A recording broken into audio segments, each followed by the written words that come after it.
नमस्कार दोस्तों, स्वागत है आपका इस वीडियो में। हम लोग जैसे कि अर्थशास्त्र का जो पूरा क्वेश्चन थे, चाहे लॉन्ग क्वेश्चन हो, चाहे 2 नंबर का क्वेश्चन हो, चाहे आपका 1 नंबर या ऑब्जेक्टिव क्वेश्चन हो, सारे क्वेश्चन हम लोग देख चुके हैं।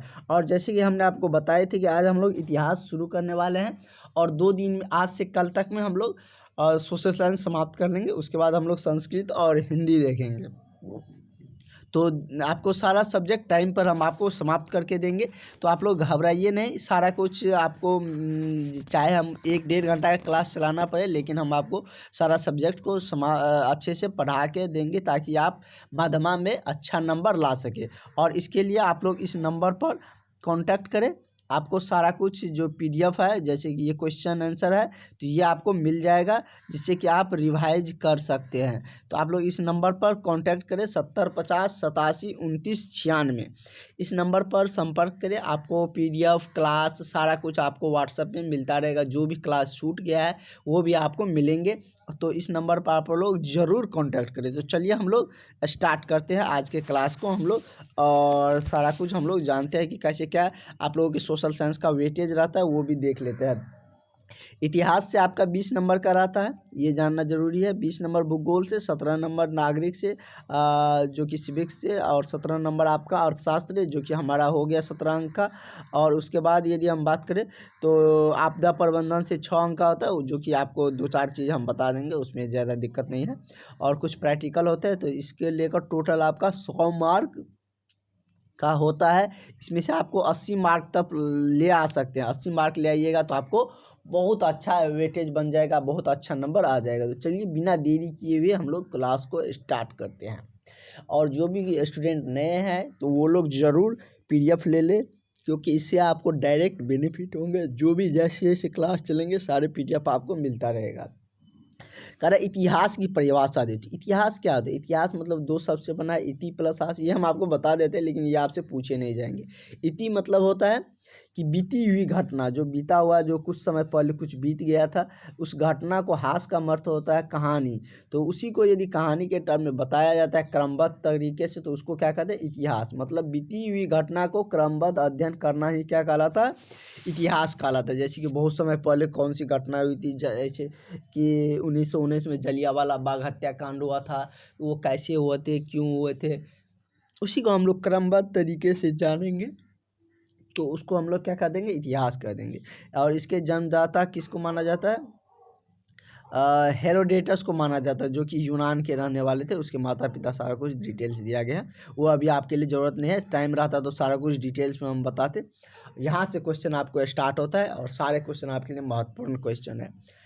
और ये लॉन्ग क्वेश्चन, शॉर्ट क्वेश्चन दोनों कवर हो जाएंगे, तो आप लोग इसके लिए चिंता न करें। और जिस तरीके से इसमें लिखा गया है उस तरीके से यदि आप लिखने का प्रयास करते हैं एग्जाम में, तो जैसे ये 5 नंबर या 7 नंबर में पूछे जाते हैं, तो आपको एक भी मार्क कट नहीं होगा।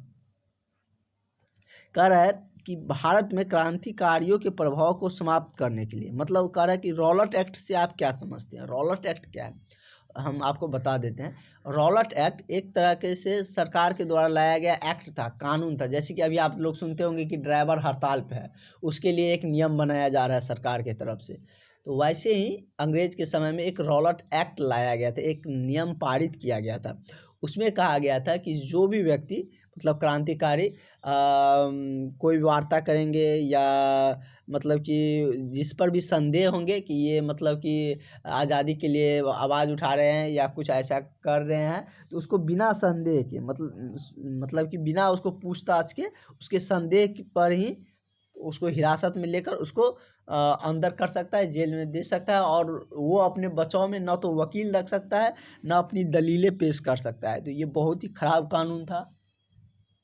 तो इस कानून के विरोध में सारे क्रांतिकारी आ गए थे। तो वही कह रहा है कि भारत में क्रांतिकारियों के प्रभाव को समाप्त करने के लिए, जो क्रांतिकारी का प्रभाव बढ़ रहा था आज़ादी के मांग को लेकर, उसके प्रभाव को समाप्त करने के लिए अथवा राष्ट्रीय भावना को कुचलने के लिए ब्रिटिश सरकार ने 3 मार्च 1919 ईस्वी को कब लागू किया? तो ये आपको ऑब्जेक्टिव में पूछेगा कि रॉलट एक्ट कब लागू किया गया। तो ये 3 मार्च 1919 ईस्वी को रॉलट एक्ट पास कर दिया गया था।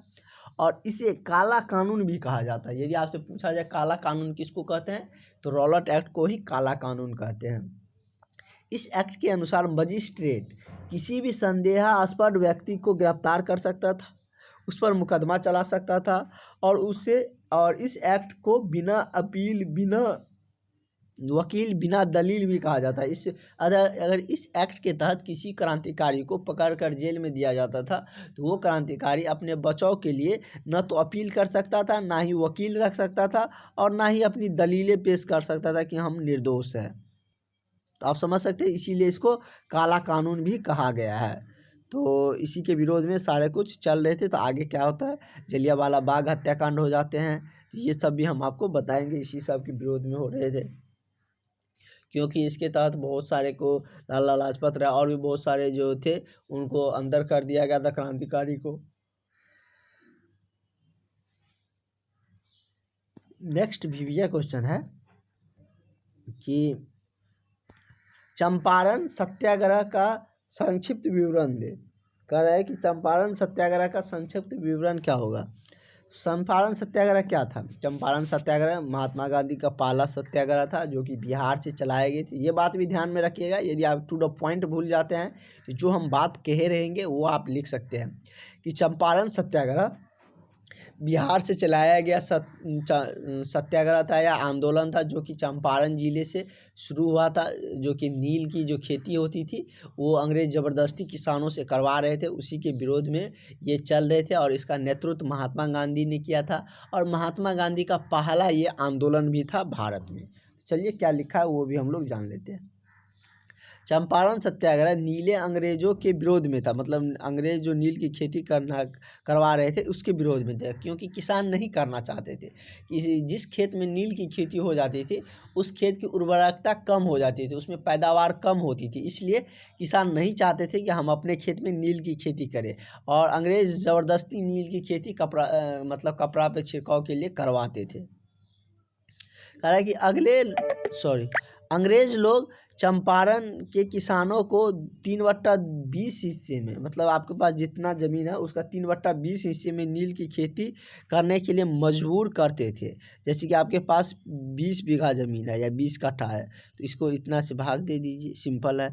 मतलब कि 3 कट्ठा या 3 बीघा में आपको नील की खेती करनी होगी। वही था इसका नियम कि 3/20 हिस्से में नील की खेती करने के लिए किसान को मजबूर करते थे।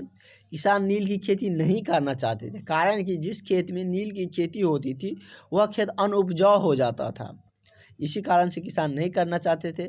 गांधी जी ने चंपारण पहुंचकर इस कुप्रथा को समाप्त कर दिया। चंपारण पहुंचा, इसके लेकर आंदोलन शुरू किया, तो फिर अंग्रेज ने इस कानून को वापस लिया और इस कुप्रथा को समाप्त कर दिया। किसानों को पक्ष लेकर गांधी जी 17 अप्रैल 1917 ईस्वी को सत्याग्रह आंदोलन शुरू किया। ब्रिटिश सरकार को अंततः झुकना पड़ा, मतलब 17 अप्रैल 1917 को ये आंदोलन चलाया गया था और ये मतलब महात्मा गांधी जी के पहला आंदोलन था। अगला है जलियांवाला बाग हत्याकांड। सारे क्वेश्चन आपके लिए एक से एक क्वेश्चन है, सारे क्वेश्चन आपको मतलब आने की बहुत ज़्यादा प्रोबेबिलिटी है और हम सब आपको बता देते हैं। और जो इन सारे 3 में से एक क्वेश्चन आपको मिल ही जाएंगे। कह रहा है कि जलियांवाला बाग हत्याकांड से आप क्या समझते हैं। तो जलियांवाला बाग हत्याकांड हमने आपको बताए थे कि जो रॉलेट एक्ट पास हुए थे उसी के विरोध में चल रहे थे। 13 अप्रैल 1919 को पंजाब राज्य के अमृतसर जिले में जलियांवाला बाग हत्याकांड भारतीय इतिहास में काला अध्याय के रूप में जुड़ गया। मतलब कि गांधी जी सतपाल किचलू की गिरफ्तारी, इन सबको गिरफ्तार कर लिया गया था एवं रॉलेट एक्ट के विरोध में सभा हो रही थी। वहाँ के जो सैन्य अधिकारी थी वो जनरल डायर ने सभी लोगों को असंवैधानिक करार दिया, मतलब जितने भी लोग थे उन सबको असंवैधानिक करार दिया और सिपाहियों को गोली चलाने का आदेश दिया। इस हत्याकांड में सैकड़ों लोग मारे गए थे। इसमें कितने लोग, तो सैकड़ों लोग, बहुत सारे लोग मारे गए थे, हजारों लोग घायल हुए थे। दीनबंधु साहब ने इस हत्याकांड को जानबूझकर की गई क्रूर हत्याकांड कहा, क्योंकि बहुत सारे लोग मतलब जलियांवाला बाग में जमा होकर इस आंदोलन के विरोध कर रहे थे, तो जनरल डायर ने सब पे गोली चलाने का आदेश दे दिया। इसमें बहुत सारे लोग मारे गए थे। मेरठ षड्यंत्र आप लोग पढ़ लीजिएगा क्या कुछ है, जो हमें लग रहा है आने की चांसेज है उन सारे को हम लोग बताएंगे। ऐसा नहीं कि ये नहीं आएगा, ये भी आ सकता है, ये आप लोग खुद से भी पढ़ सकते हैं, एक बार पढ़ लीजिएगा। दांडी यात्रा हम लोग देख लेते हैं, अच्छे क्वेश्चन है। दांडी यात्रा का उद्देश्य क्या था? तो दांडी यात्रा मतलब नमक बनाने को लेकर था। दांडी यात्रा का उद्देश्य ब्रिटिश कानून को धज्जियां उड़ाना था। ब्रिटिश का जो कानून बनाया गया था कि नमक पर टैक्स लगा दिया गया था, नमक खुद से नहीं बनाना था, तो उसी कानून को धज्जियां उड़ाने के लिए गांधी जी ने 6 अप्रैल 1930 ईस्वी को गांधी आपको नंबर दे दिए, तो ऐसा नहीं है कि कभी भी कॉल कर दीजिए। जैसे कि इसमें मतलब हम आपको बता रहे हैं कि दांडी यात्रा का उद्देश्य है ब्रिटिश कानून को धज्जियां उड़ाना, जो कि 6 अप्रैल 1930 ईस्वी को गांधी जी ने अपने समर्थकों के साथ कहाँ से शुरू किया था? गुजरात राज्य के साबरमती से चलकर दांडी पहुंचकर नमक बनाकर नमक कानून को तोड़ा और उन्होंने उसके बाद गिरफ्तारी दी। इसके बाद देश भर में नमक बनाए जाने लगे। दांडी यात्रा में पहली बार स्त्रियों ने भी बड़ी संख्या में भाग ली थी। अनेक स्थानों पर स्त्रियां नमक बनाकर नमक कानून को भंग किया था। तो दांडी यात्रा आप समझ गए, ये नमक बनाने को लेकर था, जो कि गुजरात के जो साबरमती नदी थे वहाँ पर बनाया गया था, और जो कि नमक कानून बनाकर नमक कानून को भंग किया गया, क्योंकि अंग्रेज नमक पर टैक्स लगा दिए थे और खुद से नमक नहीं बनाने देते थे। अगला है भारत राष्ट्रीय आंदोलन में गांधी जी के योगदान क्या थे? तो भारतीय राष्ट्र आंदोलन में गांधी जी के योगदान थे कि गांधी जी बापू, राष्ट्रपिता और अहिंसा के पुजारी थे।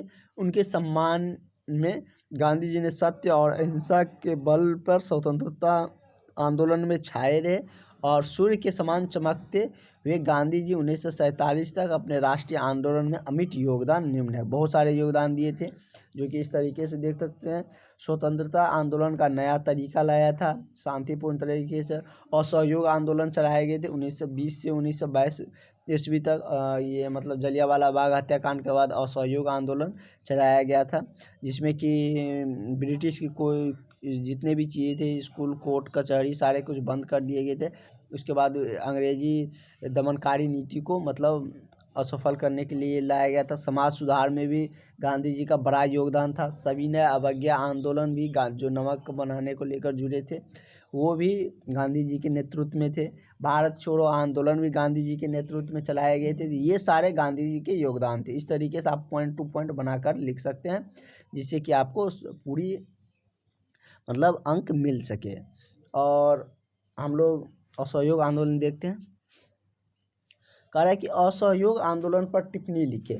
महात्मा गांधी ने प्रथम विश्व युद्ध 1914 से 18 ईस्वी में अंग्रेजों को पूर्ण सहयोग दिया। जब प्रथम विश्व युद्ध चल रहा था, प्रथम विश्व युद्ध 14 से 18 के बीच में चला था, और इसमें मतलब कि जर्मनी और रसिया, फ्रांस के बीच में चल रहे थे, तो अंग्रेज भी मतलब गए थे। तो अंग्रेज को मतलब गांधी जी का समर्थन मिला, इधर से सैनिक दिए थे भारतीय सैनिक को, तो पूर्ण रूप से सहयोग दिया ताकि युद्ध के बाद देश को स्वतंत्र करने में सार्थक हो सके। असहयोग आंदोलन के निम्न कारण थे: रॉलेट एक्ट, जलियांवाला बाग हत्याकांड, हंटर कमेटी की रिपोर्ट, ये सारे मतलब असहयोग आंदोलन के कारण थे। यह कब चलाया गया था? तो सितंबर 1920 ईस्वी को कोलकाता अधिवेशन में असहयोग आंदोलन करने पर विचार हुआ था। अधिवेशन की अध्यक्षता लाला लाजपत राय ने की, और इसमें गांधी जी ने कहा कि अंग्रेज सरकार शैतान है, इसके साथ सहयोग संभव नहीं है। स्वराज की प्राप्ति के लिए अहिंसात्मक और सहयोग नीति अपनानी चाहिए, और इस आंदोलन का मुख्य कारण निम्न थी कि सरकारी उपलब्धि एवं अवैतनिक पदों को छोड़ दिया जाए, सरकारी स्कूल कॉलेजों बहिष्कार किया जाए, वकीलों द्वारा न्यायालय का बहिष्कार, कि विदेशी सामानों को पूर्णतः बहिष्कार किया जाए, आपसी विवाद को पंचायती माध्यम से निपटारा किया जाए, न कि अंग्रेज के पास जाया जाए। और इसके बाद क्या हुआ? चौरा चौरी हत्याकांड हुए। कुछ मतलब कि पुलिसों ने, जब अंग्रेज के जो सैनिक थे उन्होंने जब असहयोग आंदोलनकारियों को मारा, तो आंदोलनकारियों ने मतलब चौरा चौरी में एक पुलिस का स्टेशन था, तो उसको जला दिया गया था। तो इस हत्याकांड मतलब चौरा चौरी कांड होने के कारण गांधी जी ने 1922 में ही इस आंदोलन और असहयोग आंदोलन को स्थगित कर दिया। गांधी जी ने कैसरे हिंद की उपाधि अंग्रेजों को लौटा भी दिया था। सविनय अवज्ञा आंदोलन के बारे में भी जान लेते हैं। उसके बाद हम लोग नए चैप्टर की तरफ बढ़ेंगे। सविनय अवज्ञा आंदोलन क्या था? यह साइमन कमीशन की असफलता थी। नेहरू रिपोर्ट को अस्वीकार किया जाना, मतलब इस पर साइमन कमीशन था। लाहौर में अधिवेशन, पूर्ण स्वराज की मांग को स्वतंत्रता अधिकारियों के मन में अंग्रेज के प्रति जो विरोध का स्वर था, और इसको लेकर 11 सूत्री मांग रखी गई थी, और इन्हीं को न पाने के कारण सविनय अवज्ञा आंदोलन 1930 ईस्वी में गांधी जी ने अहिंसात्मक ढंग से सरकार के प्रति उठाए थे, जिसमें कि निम्नलिखित कारण थे: नमक कानून का उल्लंघन कर स्वयं द्वारा नमक बनाया, महिला शराब, अफीम और विदेशी कपड़ों की दुकानों पर जाकर धरना दी, सरकारी सेवाएं, अदालतों और शिक्षक संस्थानों का बहिष्कार किया जाए। ये सब रॉलेट एक्ट का सविनय अवज्ञा आंदोलन की रीजन थे। तो नेक्स्ट हम लोग देखते हैं नया चैप्टर हम लोग देखते हैं, समाजवाद एवं साम्यवाद।